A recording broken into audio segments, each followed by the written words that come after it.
नमस्कार, स्वागत है आपका मुनाफे की मंडी में, जहां हम आपके लिए कमोडिटी मार्केट की तमाम बड़ी खबरें तो लाते हैं, साथ ही आपके लिए बेहतरीन ट्रेडिंग कॉल्स भी। सबसे पहले अपने मेहमानों से आपको परिचय करवा दे। तरुण सत्संगी हैं, ओरिगो ई मंडी से अमित सचेजा हैं, मोतीलाल ओसवाल से और जतिन त्रिवेदी हैं एलकेपी सिक्योरिटी से, और आगे हमारे साथ सुनील बलदेवा जी होंगे, जिनसे हम जानेंगे दलहन को लेकर ग्राउंड की रिपोर्ट क्या है, किस तरह के उत्पादन के नंबर रहे हैं। लेकिन फटाफट से पहले आपको 10 बड़ी खबरें बता देते हैं। गोल्ड की बात करें तो जेरोम पॉवेल साहब का आज इंडियन टाइम के हिसाब से शाम को ही होगा, 6:30 के आसपास से जैक्सन होल में बैठक शुरू होती है।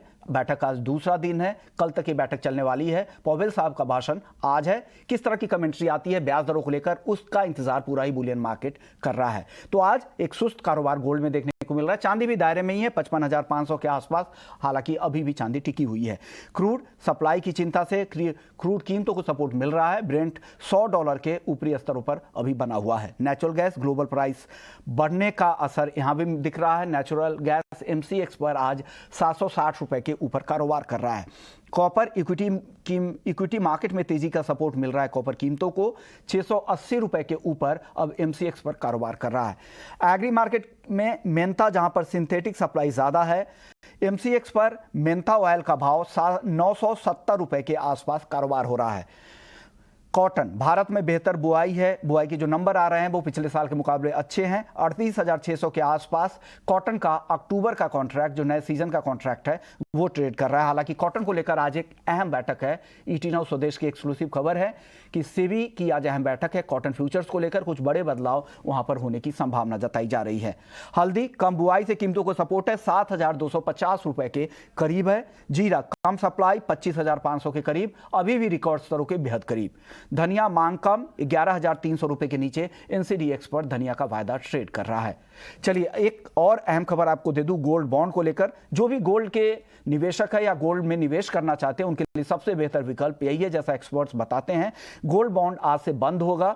22 अगस्त को खुला था और आज 26 अगस्त है, तो आज इसका आखिरी दिन है। अगर आप निवेश करना चाहते हैं 2022-23 की दूसरी सीरीज में, तो आप यहां पर निवेश कर सकते हैं, नहीं तो अगली सीरीज का आपको इंतजार करना पड़ेगा। अगर ट्रेडिंग करना चाहते हैं, अगर लिक्विड है, तो आप इसमें कभी भी एंट्री और एग्जिट कर सकते हैं। लेकिन आप अगर निवेशक है तो आज आपके लिए इस सीरीज में खरीदने का आखिरी दिन है आज। इसका भाव है 5,197 रुपए प्रति ग्राम। ऑनलाइन पेमेंट पर 50 रुपए का आपको और डिस्काउंट मिलेगा। 5,147 रुपए अगर आप इंटरनेट बैंकिंग के जरिए खरीदते हैं या ऑनलाइन पेमेंट के जरिए खरीदते हैं तो 50 रुपए का डिस्काउंट आपको और मिलेगा। चलिए एक और अहम खबर आपको बता ही दे कॉटन को लेकर। कॉटन पर अहम बैठक है।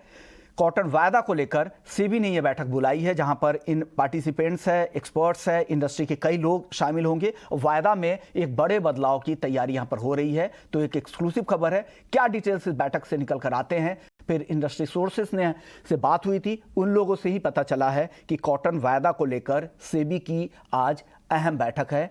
अब काफ़ी इंतजार है, क्योंकि वायदा में और हाजिर के भाव में जिस तरह के फ़र्क देखने को हाल के दिनों में मिले हैं, जिस तरह से बदलाव हुए MCX के कॉटन कॉन्ट्रैक्ट को लेकर, जो सीजन एंड का जो कॉन्ट्रैक्ट है अगस्त का, और अक्टूबर जो नए सीजन का कॉन्ट्रैक्ट होता है, उस कॉन्ट्रैक्ट में जो प्राइस में जो गैप था, उसको लेकर भी कई सारे सवाल खड़े हुए थे। हालांकि मार्जिन में काफ़ी बदलाव हुए। प्राइस लिमिट 2% घटाकर कर दिया गया था MCX की तरफ से। हालांकि कई बदलाव एक्सचेंज की तरफ से भी कोशिश हुई थी उसके बाद भी, लेकिन कई सारे सवाल उठे थे। इसलिए ये अहम बैठक है, देखते हैं वहां पर क्या कुछ फैसला होता है। चलिए सबसे पहले आज जैक्सन होल बैठक से पहले गोल्ड और सिल्वर में क्या करना चाहिए। जतिन जी, क्या आपका व्यू क्या है गोल्ड और सिल्वर में? आज किस तरह से ट्रेडिंग करनी चाहिए, या आज के दिन छोड़ दें, फैसला आने देते हैं, देख लेते हैं उनकी कमेंट्री कैसी रहती है, फिर मंडे को ट्रेड करते हैं? बुलियंस के बारे में पूछा विश्व जी? जी जी, बुलियन मार्केट को लेकर। तो बुलियंस के अंदर व्यू पॉइंट जो थोड़ा सा नेगेटिव जो है वो बना हुआ दिख रहा है। स्पेशली आज के दिन अगर हम देखें तो नेगेटिव ट्रैक्शन जो है वो बनते रहना चाहिए। 575 के नीचे गोल्ड के प्राइसेस ट्रेड करना शुरू करते हैं तो मुझे लग रहा है सेलिंग प्रेशर जो बढ़ सकती है, क्योंकि जिस तरह से फेडरल रिजर्व की जो स्टेटमेंट और जो स्पीच रहेगी जैक्सन होल्स में आउटकम में, तो उसमें मुझे लग रहा है थोड़ा सा रुझान जो है अभी भी पॉजिटिविटी की तरफ थोड़ा कम दिखने मिलेगा। जिस तरह से अपडेट्स हैं कि फेडरल रिजर्व के ऊपर अभी भी प्रेशर जो है बना हुआ है इन्फ्लेशन का, और इंटरेस्ट रेट जो साइकिल जो बढ़ती हुई जा रही है, तो वो कहीं न कहीं 50 बेसिस पॉइंट तो आई थिंक मार्केट को एंटिसिपेटेड है। लेकिन एक सरप्राइज़ अगर स्टेटमेंट कुछ ऐसा आ जाता है नेगेटिविटी का, जहाँ पर 75 पॉइंट के हाइक की अगर बात चलनी शुरू हो जाती है सितंबर के इंटरेस्ट रेट आउटकम में, तो यहाँ पर गोल्ड के लिए डेफिनिटली एक नेगेटिव ट्रैक्शन बन जाता है। हालाँकि उनकी व्यू पॉइंट यही रही है कि जब तक नए फ्रेश इन्फ्लेशन डेटा नहीं आ जाते, तब तक वो उसके बारे में कुछ इंडिकेट नहीं करेंगे। तो ये एक्सपेक्ट नहीं कर रहा हूँ मैं कि नेगेटिव कुछ ज़्यादा उसमें आउटकम आए। लेकिन फिर भी ब्रॉड ट्रेंड जो है वो अभी भी रेंज बाउंड है गोल्ड का। यहाँ पर हायर लेवल से बाय करने से अच्छा है कि लोअर लेवल से बाय करें। अभी फिलहाल जो लेवल्स हैं वो एस्केलेटेड हैं। जिस तरह से कल के दिन हमने एक बाइंग जो है वो अच्छी खासी देखी थी गोल्ड के अंदर।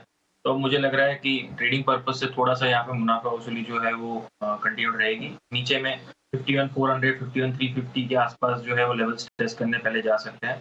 वहाँ से ज़रूर बाइंग हो सकती है। तो ये रेंज बाउंड मार्केट है गोल्ड का। 51,000 के नीचे नहीं लग रहा है फिलहाल और 52 के ऊपर नहीं लग रहा है।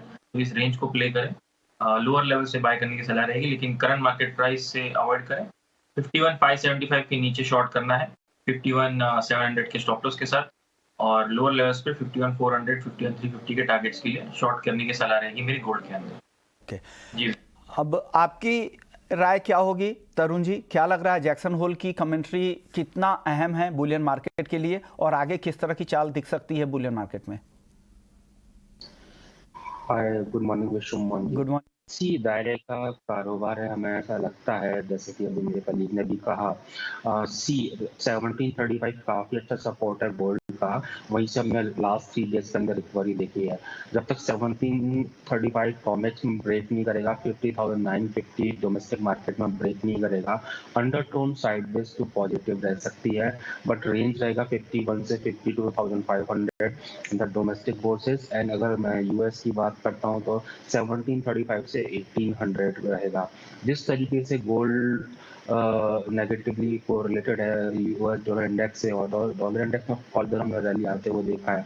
अगर उसमें फर्दर रैली आएगा तो certainly gold will react negatively. So upside limited लगती है, साइडवेज है, लेकिन सेल ऑफ तभी आएगा जब 1735 के नीचे कॉमेक्स में 5950 के नीचे एमसीएक्स में प्राइसेस जाएंगे। अमित जी, 51,650 के आसपास भाव है करंट लेवल पे गोल्ड का, और चांदी का 55,500 के आसपास है। करंट भाव पर क्या सलाह देंगे आप ट्रेडर्स को आज?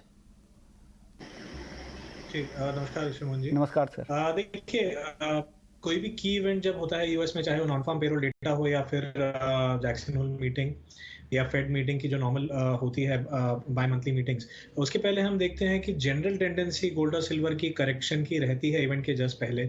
और क्योंकि पिछले 2 या 3 सेशंस में हमने अच्छी खासी रैली दोनों में ही आते हुए देखी है, खास करके गोल्ड में, तो मुझे लगता है कि प्योरली मॉर्निंग सेशन से इवनिंग सेशन तक एक मुनाफा वसूली का दौर जारी रहेगा, जहां पर हम 51,700 से 51,400 का एक ब्रॉड रेंज देख सकते हैं गोल्ड में। तो मैं यहाँ पर 51,700 के करीब बिकवाली की सलाह देना चाहूंगा, 51,850 यानी कल की हाइस के आसपास स्टॉप रख के। और डाउन साइड में मेरा मानना है 51,450 से 400 तक के लेवल हमें गोल्ड में देखने मिलेंगे। सिमिलरली चांदी में 55,700 पे सेल की सलाह होगी, करीबन 54,900 का एक लक्ष्य होगा जो इमीडिएट सपोर्ट भी है, और अपसाइड में 56,100 के करीब स्टॉप लॉस लेके चला जा सकता है। ओके, चलिए अब बात कर लेंगे हम दलहन मार्केट को लेकर। हमारे साथ सुनील बलदेवा जी हैं, जनरल सेक्रेटरी हैं एफ्टा के। सर, स्वागत है आपका ईटी नाउ स्वदेश पर। सर, दलहन खरीफ सीजन के लिए दलहन उत्पादन को लेकर काफ़ी चिंता है। इंडस्ट्री के कई एक्सपर्ट से बात हुई जो ग्राउंड पर जाते हैं, उनका कहना है कि जो सरकार का तुअर उत्पादन को लेकर करीब 45 लाख टन का जो अनुमान है वो 36 लाख टन ही रह सकता है। आप भी ग्राउंड पर काफ़ी विजिट करते हैं और आपके भी मार्केट इंटेलिजेंस है जो ग्राउंड पर जाते हैं। आप लोगों की रिपोर्ट क्या कह रही है सर?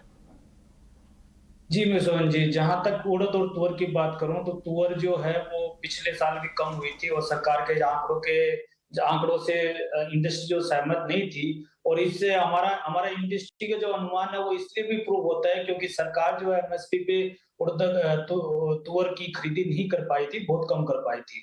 और जहां तक इस साल की बुआई की बात है, इस साल बुआई सरकारी आंकड़ों में भी 18% के करीबन कम है, और इंडस्ट्री भी ये कहती है कि बुआई कम रही है क्योंकि बाकी आइटम जैसे कपास है और सोयाबीन है वो काफी भाव अच्छे थे। इसके चलते किसान जो है वो दालों की तरफ कम आकर्षित था। तो जहां तक तुअर की बात है, बुआई कम है, और पिछले साल की बुआई कम थी, इसलिए स्टॉक भी काफी कम है इंडिया में। लेकिन जहां तक एक एक एक बस यदि हम इस मोर्चे की बात करें तो अफ्रीका से करीबन 5-5.5 लाख टन का करीबन एक्सपोर्ट इंडिया को होने की उम्मीद है, जिससे भाव एक कंट्रोल में रहने की उम्मीद है। जहां तक तुअर की बात करें, यदि उड़द सेक्टर में आए तो उड़द भी नाफेड के पास या सरकार की किसी एजेंसी के पास स्टॉक नहीं है तुअर की तरह ही। और उड़द की जैसे एमपी में हमने पिछले दिनों में काफी बारिश दिखाई दी, इसलिए उसके क्रॉप में भी डैमेज होने के समाचार मिलने लगे हैं।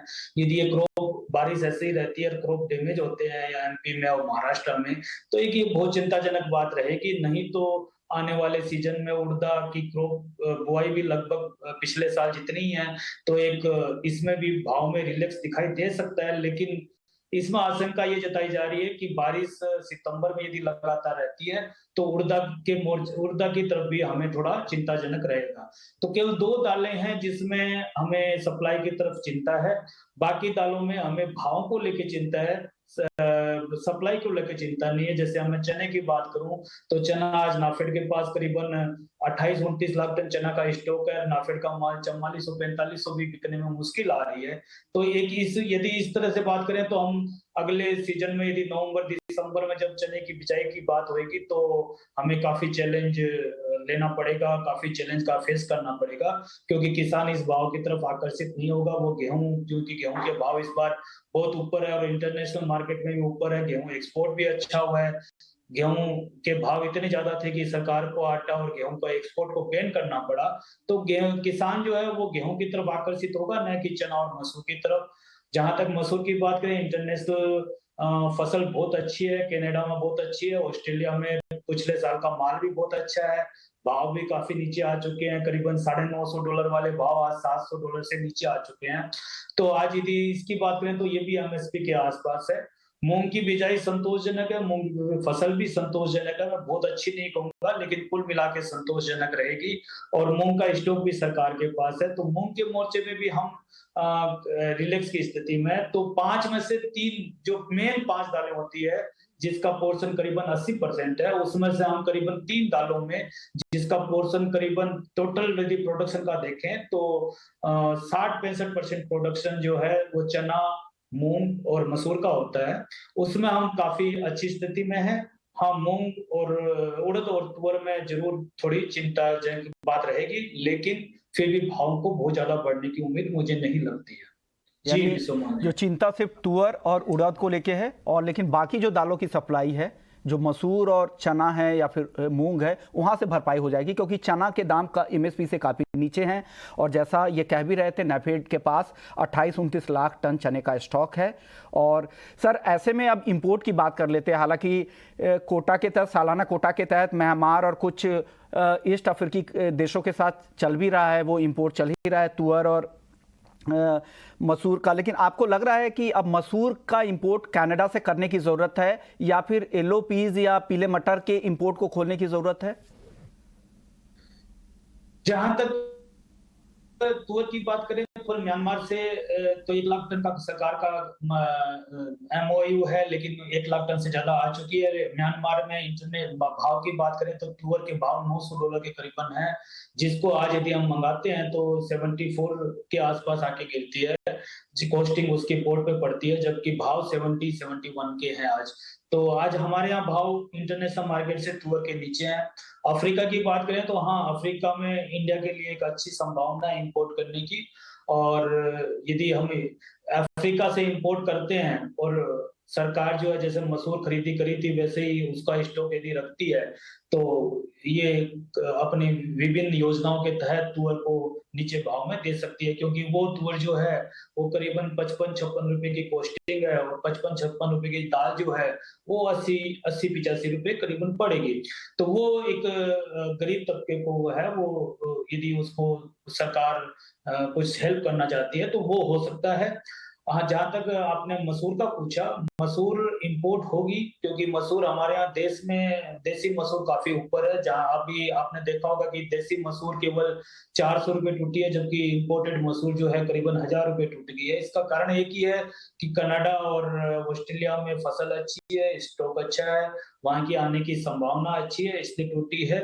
जहां तक मटर का बात है, मटर एक सेंसिटिव है, सरकार की नजर से भी एक सेंसिटिव आइटम है, तो इसमें ज्यादा कमेंट्स नहीं करूंगा। हाँ, मटर, हरी मटर के भाव तो है काफी कम है।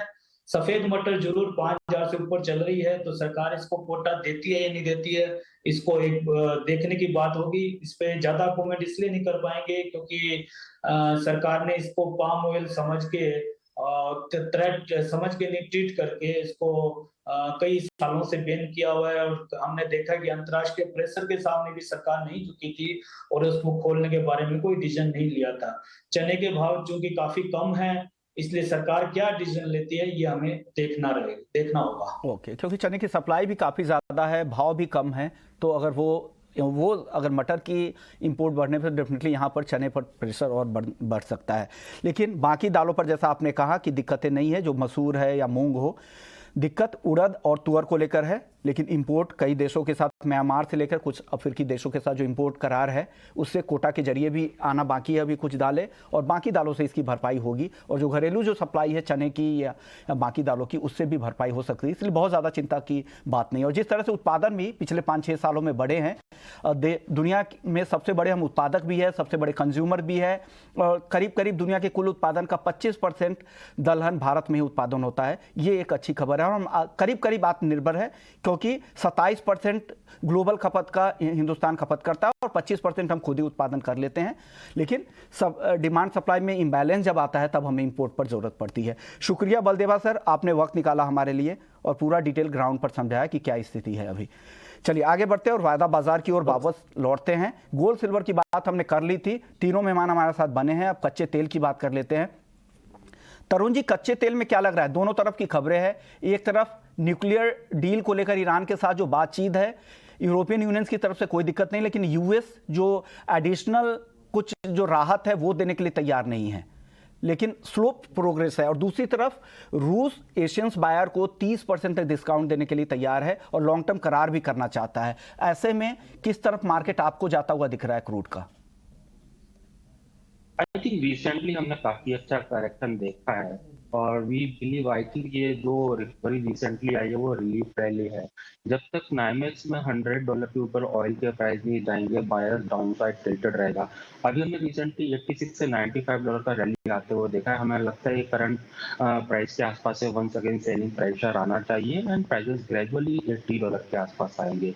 इवन डोमेस्टिक मार्केट में भी लगता है 7800 7850 से ऊपर नहीं जाएंगे प्राइसेस एंड वंस अगेन 7000 के नीचे स्लिप होते हुए नजर आएंगे। अमित जी, आपका व्यू क्रूड पर? देखिए, जहाँ तक प्योरली शॉर्ट टर्म व्यू की बात है, कल हमने डिसेंट करेक्शन आते हुए देखी है और रिसेंट रनअप जो था काफी बढ़िया हुआ है। लगभग टॉप से 250 से 350 रुपए की करेक्शन आई है। मुझे लगता है कि मॉर्निंग सेशन से इवनिंग सेशन तक एक बार एक पुल बैक रैली की संभावना बनी हुई है। 7400 के करीब एक शॉर्ट टर्म अच्छा सपोर्ट बनता हुआ दिख रहा है और एक रिलीफ रैली हमें 7550 से 7580 तक देखने की आशंका हो सकती है। तो इसके चलते मैं 7400 की करीब बाइंग की सलाह देना चाहूंगा 7320 के स्टॉप के साथ, और 7550 7580 का एक लक्ष्य लेके चला जा सकता है। जतिन जी, आपका व्यू कच्चे तेल पर क्या है? आप क्या नजरिया देंगे? शॉर्ट टर्म ट्रेड जो वीकनेस का है, लॉन्ग प्राइस की ज्यादा फेवरेबल लग रही है मुझे। अभी 7500 7520 के लेवल्स के आसपास मिलते हैं तब शॉर्ट करने की सलाह रहेगी। स्टॉप लॉस जो बना के रखना है वो 75 के ऊपर रखना है, और लो लेवल से मुझे लगता है 7400 73 75 ये लेवल्स जो एक बार जरूर सुनी जा सकता है। तो रिस्की ट्रेडर्स के लिए फ्यूचर्स में ट्रेड करना है और नॉन रिस्की ट्रेडर्स के लिए ऑप्शंस के अंदर 7200 की पुट जो है वो बाय करके चल सकते हैं 230 के आसपास। स्टॉप लॉस 190 का, और जो टारगेट है कहीं ना कहीं 300 के आसपास का रख के चल सकते हैं। 7200 पी खरीदने की सलाह है। अगर रिस्क नहीं लेना चाहते हैं और आप बहुत ज़्यादा मार्जिन भी नहीं भरना चाहते तो 7200 स्ट्राइक की पुट खरीदे 235 पे 300 के टारगेट के लिए 190 का स्टॉप लॉस लगा ले। चलिए अब बात कर लेते हैं मेटल की। जतिन जी, मेटल में क्या आपको पसंद आ रहा है? कॉपर और जिंक तेजी की मूड में है, वहीं लेड और एल्युमिनियम में हल्की कमजोरी दिख रही है या रेंज में कारोबार कर रहा है। इन चारों में से आपको क्या पसंद आ रहा है? विश्व जी, कॉपर का ट्रेंड चल रहा है जो है अभी भी कंटिन्यूड है कॉपर के अंदर, तो उसी के साथ जाना चाहूंगा मैं। कॉपर के अंदर माइनर डिप्स में बाय करने की सलाह रहेगी। 679 के आसपास बाय जोन है। करंट मार्केट प्राइस से भी कर सकते हैं जो थोड़े एग्रेसिव ट्रेडर्स है वो। स्टॉप लॉस जो है वो स्ट्रिक्टली मेंटेन करना रहेगा 673 का, और जो टारगेट रखना है वो 687 से लेके 690 का रखना है। ये इंट्राडे कॉल ही रहेगा, कैरी फॉरवर्ड नहीं करना है, क्योंकि ओवरनाइट वीकेंड का जो पोजीशन है वो थोड़ा रिस्की रह सकता है अभी फिलहाल जिस तरह से कमोडिटी की वॉलेटिलिटी है। जतिन जी, कॉपर पर आपकी पहली रिपोर्ट थी, काफ़ी अच्छे टारगेट वो हिट हुए थे, सेल कॉल था, मुझे याद था। दूसरी कॉल में हालांकि मुझे जहां तक ध्यान आ रहा है वो स्टॉप लॉस ट्रिगर हो गया था।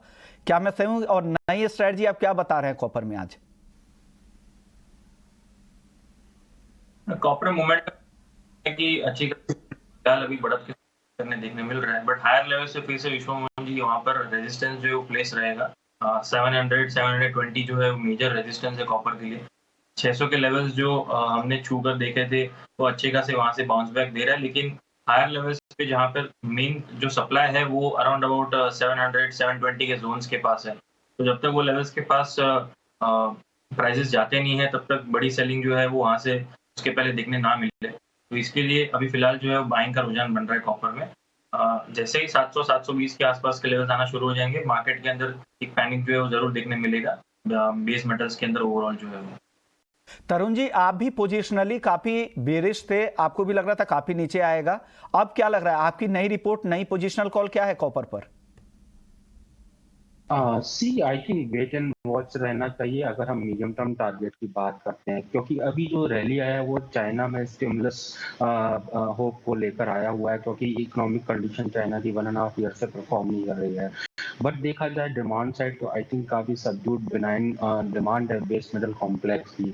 शॉर्ट टर्म में मैं इत्तेफाक रखता हूँ कि आई थिंक जब तक 672 के ऊपर प्राइस है, आई थिंक 690 695 तक प्राइस आ सकते हैं। फॉर द मीडियम टर्म मुझे ऐसा लगता है 700 इजीली अपसाइड प्राइस नहीं काटेंगे एंड 640 नीचे इजीली नहीं काटेंगे।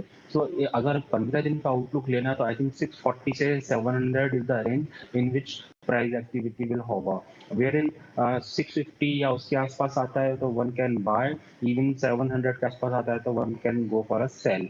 बट यहाँ पर अगर मैं फर्दर ब्रॉडर आउटलुक की बात करूं तो मुझे ऐसा लगता है कि डाउन साइड बायस अभी भी इंटैक्ट है। We are just waiting for a fresh trigger to come. For the time being it's a sideways. तो अभी साइडवेज रहेगा, लेकिन ब्रॉडर आउटलुक अभी भी बेरिश है, लेकिन वो थोड़ा मीडियम टर्म का नजरिया है। अब अमित जी, आपको क्या पसंद आ रहा है मेटल में? आप कहाँ ट्रेड कर रहे हैं आज और क्या सलाह दे रहे हैं ट्रेडर्स को? जी देखिए, मैं जिंक में फिलहाल एक्चुअली बाय में रहना पसंद करूंगा। अगर सितंबर फ्यूचर्स देखें तो 320 के करीब ट्रेड कर रहे हैं। मुझे लगता है कि 327 से 328 तक जाने की संभावना है। तो मैं करीबन 318 के डिप के करीब बाइंग की सलाह देना चाहूंगा 315 के स्टॉप के साथ, और 2 से 3 दिन के लिहाज से 327 का एक टारगेट लेना चाहूंगा। On the whole base metals complex में जिंक फिलहाल जो है वो आउट परफॉर्म कर सकता है। कॉपर भी हालांकि मुझे लगता है कि 700 के करीब जाने की क्षमता रखता है, लेकिन जिंक जो है as of now outperform कर सकता है बेस मेटल्स कॉम्प्लेक्स में। कर लेते हैं मसालों की। मसालों में जबरदस्त रफ्तार जीरे में दिख रही है, रिकॉर्ड स्तरों के पास है। हालांकि आज रिकॉर्ड स्तरों से कल शाम के सत्र से ही यहां पर अब हल्की मुनाफा वसूली दिख रही है। तरुण जी, मसालों पर आपका व्यू क्या है? कुछ पसंद आ रहा है मसालों में आज? आई थिंक जीरा एक ऐसा काउंटर है जिसके अंदर हमने रैली देखा और रैली कंटिन्यू करेगा। आई थिंक 24,000 के नीचे जब तक प्राइस नहीं जाएगा one should be on the buying side. And मुझे ऐसा लगता है कि आने वाले सेशन में 26,500 27,000 तक ही जीरा के प्राइस आ सकते हैं। बाकी टर्मरिक और कोरिएंडर की बात करें तो आई थिंक सबड्यूड एक्टिविटी है, इनमें ज्यादा हमने रिसेंटली मूवमेंट देखा नहीं है। साइडवेज जो ट्रेंड है इन दोनों कमोडिटीज के अंदर वो परसिस्ट करेगा। तो जीरा एक अच्छा काउंटर है जिसमें फर्दर अपसाइड देखने को मिलेगा। तो जीरा इनको मसालों में पसंद आ जाए। शुक्रिया तरुण जी आपका, जतिन जी आपका और अमित जी आपका, आप लोगों ने वक्त निकाला और पूरा आउटलुक समझाया। तो मुनाफे की मंडी को यहीं समेट